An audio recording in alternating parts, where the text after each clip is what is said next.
Now, what are we doing here? What are we doing here? Raw? The last time I was here for Raw, I wasn't really,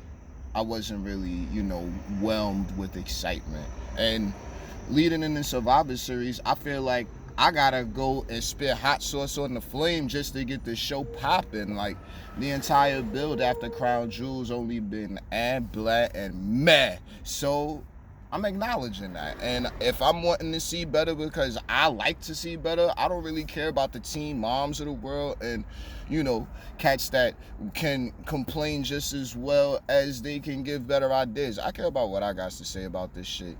And honestly, shoot, I would love to care about you watching, but you ain't subscribed yet, so you shouldn't even be here. Go check the real amped up ones. You know what I'm saying? But let's get to the moves.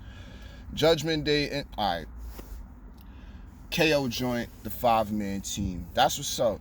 I'm not really super crazy about how a lot of the promos is going because it's so fitting into the PG. I feel like they don't talk the same way they talk in real life. Like they keeping it within parameters and it feels faux, not fake. Just like no one uses English like this, and I heard it a lot. And then when they got the nerve to be stumbling over their words, it's like, come on, man. How come I could probably go in there, write down the promo, and then make the promo sound a lot more convincing? And I'm not even a part of this. I'm not down with this. This ain't even my thing. But I guess I just watched the silently critique, and I definitely would rather do it, with nobody watching, because I can see that this community doesn't really look for the same things that I look for when it comes to entertainment. But when it comes to entertainment, the things that I look for actually would make it through. So is it good or bad? Well, I think it's great when I come through with it, but whatever. And people I agree with, but that's a whole nother situation. We'll get there. Or not. And I'm definitely with the not. You know what I mean? So whatever. Brawling Brutes, Judgment Day. Brawling Brutes doing great. Judgment Day been awesome.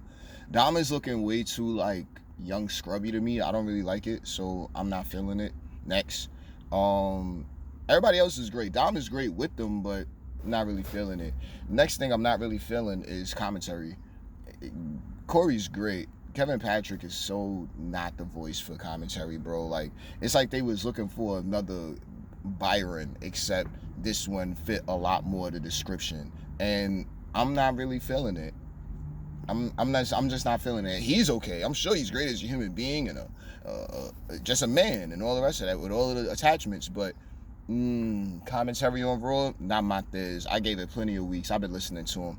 His voice is too cracky and high pitched and girly. That's just my opinion. He's a man. He can talk in a deep voice. But he don't give me that JR feel. God damn it, sometimes he don't even give me that Michael Cole feel. Like, man, I would damn near rather hear Lil Adnan. You know what I'm saying? Young Verk over there on New 205. But that's a whole nother thing. What are we doing here? Homage Johnny Gargano. Good to see. I mean, I'm not huge on Johnny Gargano. I never really had... I like the fact that he's fundamentally sound as an in-ring performer, but you could peep his lisp, call it my old man isms, you know what I'm saying? And then, I would rather hear Von Wagner than this cat. You know what I'm saying? That's just me personally. And then when we looking at him, it's like, he really just doesn't fit my mold of, you know what I'm saying? Like, storytelling, psychology, in-ring, sure. You know what I'm saying? But as far as the rest of it, the promos they've been giving him, I'm just not a fan of. And he feels too PG. It doesn't feel like a smooth, seamless transition from NXT to the main roster. Next. Seth Rollins, all right. They trying to sell Rawgames. I'm not crazy about trying to switch the formula and the format, but at the same time, I'm not crazy about how they was trying to sell it either. It's like you could do what you do. You know what I'm saying? It's worked for mad long, and this is a great match. Don't let it be clear, but it's like you trying to make things not extra personal, but you still want to sell the fight. And I get it, but it's still got to be something more to be done with that. We got a lot, though. They got plenty of video package stuff and shit like that. I'm just talking, leading into the match. I'm not crazy about Seth's promo. It's just guys going up against... That part, the fans not resonating with that as much, you know what I mean? Just two guys going at it, blah, blah, blah. I can see where it provides forms of inspiration for certain parts of the fan base, but as far as getting me excited, as an individual, I'm not. I'm not. I'm excited for the match, but I just wasn't crazy about that part of Seth's promo. I think that's a really good way of saying it. Let's move forward. Theory, Ali.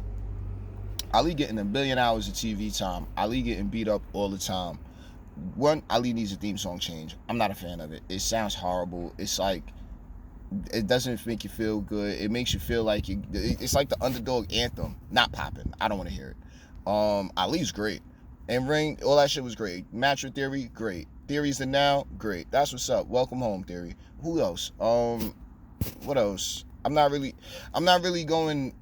writing home about it because we all know the go homes ain't nowhere near like the main show. So we just gonna wait for it. Like, it's a solid build, but it ain't like, I feel like it's only been a 1 week build. You know what I mean? And it ain't even my first week back. I'm probably ghost right after this just cause, you know what I'm saying? But I really fuck with Survivor Series, so, you know, there that go. Everybody need to put a little bit of the energy in for it. Whatever. What we got after that? We got Lashley and Theory. Oh, they brawling. All right.